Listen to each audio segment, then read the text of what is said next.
Hello, and welcome to the Sod Pod. We are on episode 2 of season 6, and today we're joined with a new voice on the podcast. Today I'm joined with John Corbett. John is a regional sales manager now over North Cork and has been working with Grass and Agro for a number of years now. I'd say, John, you're nearly part of the furniture now at this stage. It feels like it anyway. John is our go-to man, I suppose, when it comes to talking about fertiliser spreaders. Look, John, it's great to have you on the podcast, and thanks very much for coming on. It's great to have a different voice on the podcast and showcase, I suppose, other members of our team of Grass and Agro who are doing great work out in farm.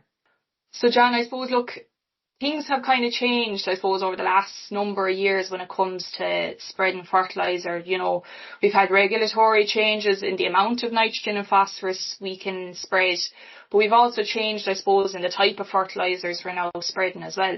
So every unit of fertiliser now is critical, and, you know, accuracy now is more important, more now so than ever.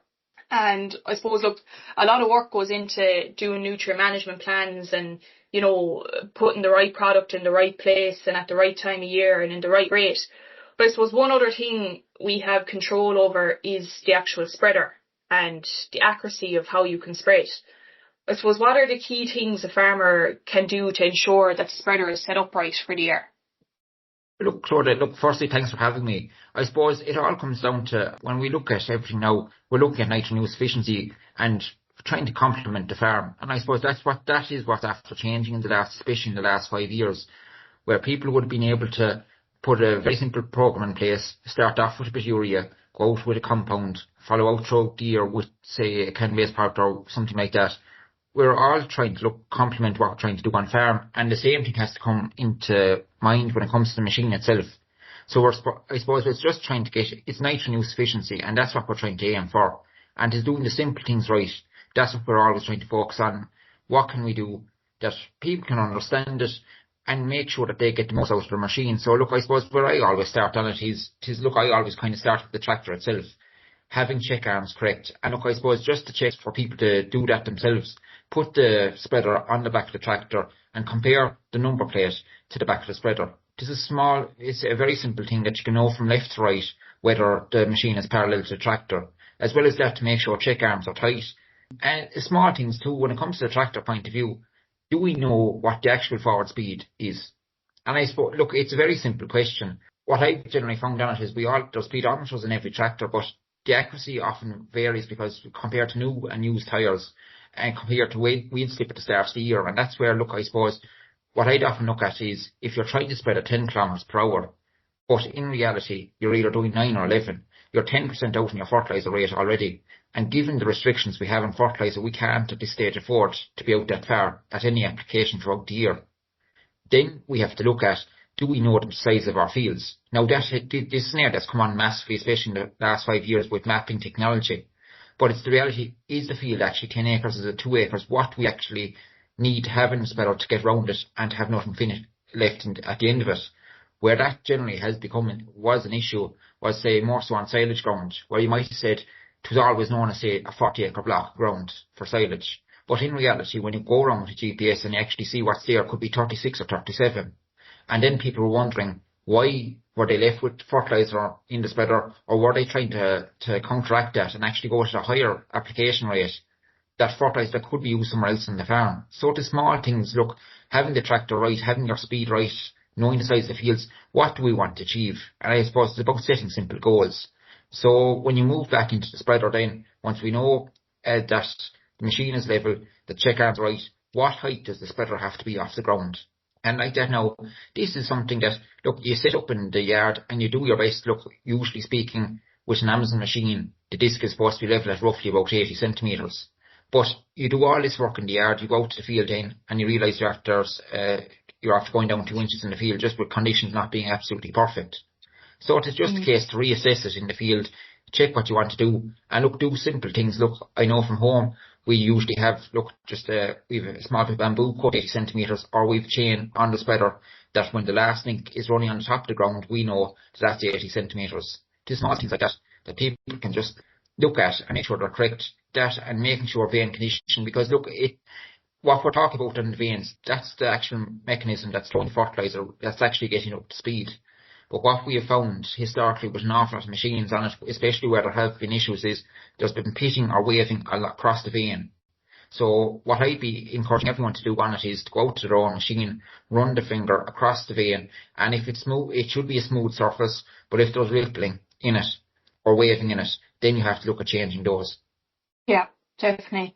And that 10% that you said there is absolutely massive now. Like, you know, if you think of a farmer that has a chemical nitrogen allowance of 170 units an acre, that equates to around a fertiliser, like, you know, 17 units is huge.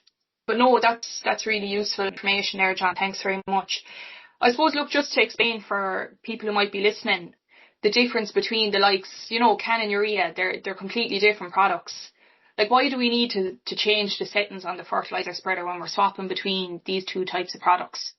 Look, I suppose it all kind of comes down to bulk density, and I suppose that's the weight of a product in a given container. So if we were to break it down fairly simply, is if you were to get a litre water bottles and you got 3 litre water bottles, you filled one with urea, one with CAN, and say one with potash.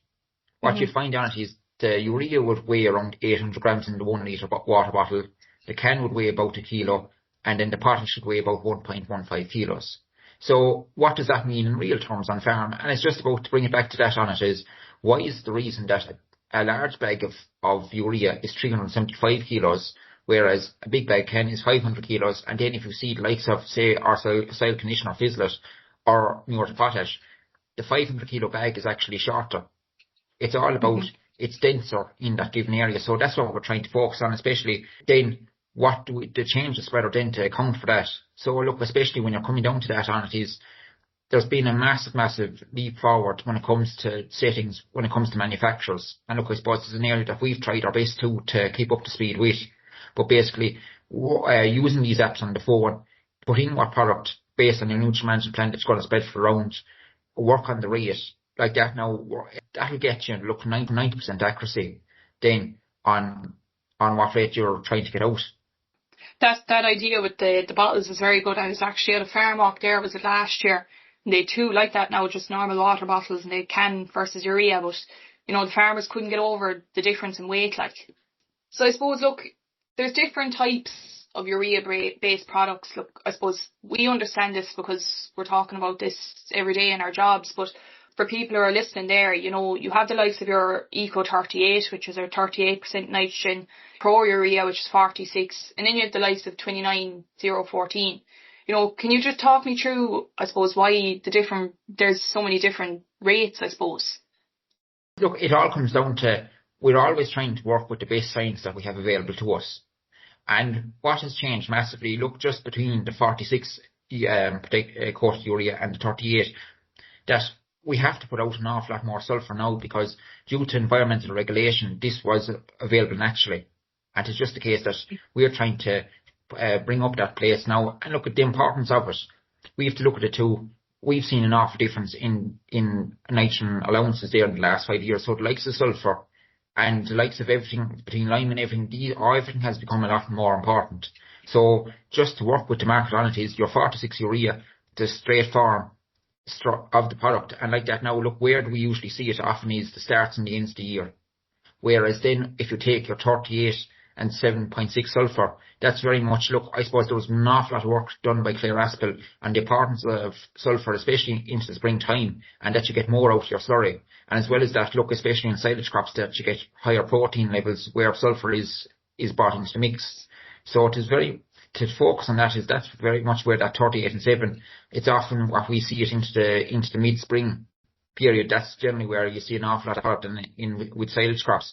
And then I suppose 29-14, it was to look at work done again that very much showed that an NKS product, especially towards the summer months, seemed to give you a lot more time in drought periods. And as well as that, that we saw an awful lot of cases where silage in particular was, look, the offtake we've seen from the sustainability programme with cutting ways, where, look, I suppose typically a first cut of silage would have looked at about 5 tonne dry matter. But in reality, from the work we would have done, we've often hit on average roughly 7.5.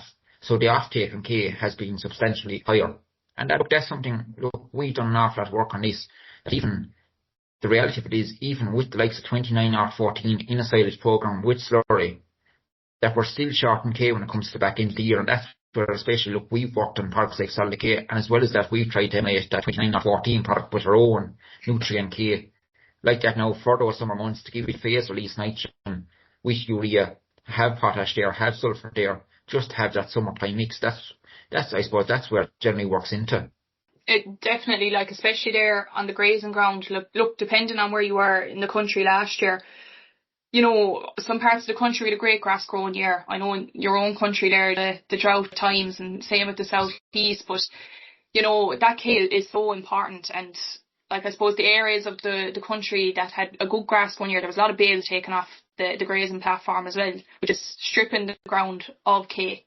You know, for every 1 ton of dry matter, it equates to 30 kilos of an offtake of K. You know, traditionally, I suppose farmers go with that bag of MOP in the back end of the year, but, you know, you can come to a situation there in September, October time where the weather comes against you and it mightn't get out at all. So definitely the NK products are handy, I suppose, towards the end of the year. I suppose, John, look, if farmers that are listening want to get a little bit more information about the likes of bulk densities and fertiliser spreader and things like that, where can you get a little bit more information? Well, look, it's an area that we've tried to do an awful lot of work on in the last 2 years. So I suppose if you take it in called 90% of grass and agro bags now, in the top right corner there's a QR code. So if you scan that with your phone, that'll you bring it to a part of our website where we have a fertiliser spreader checklist, and as well as that, we have a video there on fertiliser spreader calibration that we would have done there in about 21-22. So look, it's small, simple tools that, especially with the weather at the moment, that people can actually, you know, if they have a small bit of time to watch this and see with their own spreader, what could they do small bit differently, or what could they change. As well as that, look, if those QR codes at times they're not, some people might be able to use them. If you go onto the Grass and Agro website and look at the fertiliser spreader checklist, it's a dedicated page on the website, so look, it's there for people's use too. Perfect, that's great. And just lastly, I suppose, before we wrap up, John, I just want to mention, I suppose we don't really talk about it on the podcast, but I suppose, look, most farm accidents are caused around farm machinery. Just, I suppose, is there any measures farmers can take to ensure that they are being safe when it's coming to spreading fertiliser? Well, look, what I look at on it is, I suppose, the first thing is to be organised. Because at times, if you take it in some cases, we're accidents occur when people are rushing and racing to try and get over the line with something. So, like that, what is, if you have the small things, like what we're saying, having the factor right, having the spreader right, making sure there's a P2 on it, small things like that. But as well as that, then, to look at how organised are you, what do you actually take it, you want to spread it from this week or in a couple of weeks' time. And how much fertiliser do you need, where does it need to go, and is it there in a position where you can get it? Then it's the case on it that, look, I suppose we have to look on it is, when we're handling large bags of fertiliser, look, the vast majority of them, we're dangling a 500 kilo block over our heads. And to look at that from a safety point two. So what you look at on it is, if you look at, say, the whatever you're using to catch the bags, is it around the surface? So like that now, what I often see on it is, if there's an edge on, say, on the forks, on the forklift or something like that, when the bag runs down across it, you're going to get a cutting action like scissors. So less damaging to hook over your head. As well as that, then on it is, if we take that 500 kilo block again, is it safe to be putting our hand underneath it to cut the bottom of the bags? In reality, look, it's something I think we need to look at as an industry. So like that now, where we try and focus an awful lot of time on it is cut the bags from the side first, from the side of it. They're about 3 inches from the bottom, up from it, and cut that into it. And once that material is gone into spreader, then cut it from the bottom. It's just this very small thing. If we could just move towards that, which in case there is a hard bag or something else has gone wrong, at least then we're not underneath the object. If we can just take ourselves out of that risk area, I think we do an awful lot of good work. Yeah, no, you're dead right. Okay, I think, look, John, you provided a lot of information there and useful tips, I suppose, for farmers that can actively use out in farm. I suppose just before we wrap up, have you any final thoughts or tips or tricks for farmers ahead of the fertiliser season? Look, I suppose it's having a nutrient management plan in place, that you know what you need when you need it. Have the machine ready, look at veins, look at the height of the ground. And then like that now, the most important thing is to stay safe. Especially we're going to a massive busy time of the year for farmers across the country. And it's just to take a small bit of time. It's not worth rushing. And if we can just take that small bit of time, think what we're doing, be organised about it, we'll do an awful lot of good work. Yeah, perfect. Thanks, John. I suppose, look, just to reiterate that importance as well, as John said, it's a very busy time of year, we're well aware. You know, farmers have a lot of jobs to be doing, but I suppose this is a critical job, and if it's not done, you know, it's going to either cost you in the long time or cost the environment in the long run. But I suppose, look, it's a job that needs to be done, and once it's done, it's myriad done. But I suppose, look, if farmers are out there looking for any bit of information or want to contact any of our sales advisors, there is a contact on our page on www.grassandagro.ie. Thanks again, John, for coming on the podcast. I'm sure you'll get me back at some time for a favour in the future. Until the next episode, farm smart, farm safe.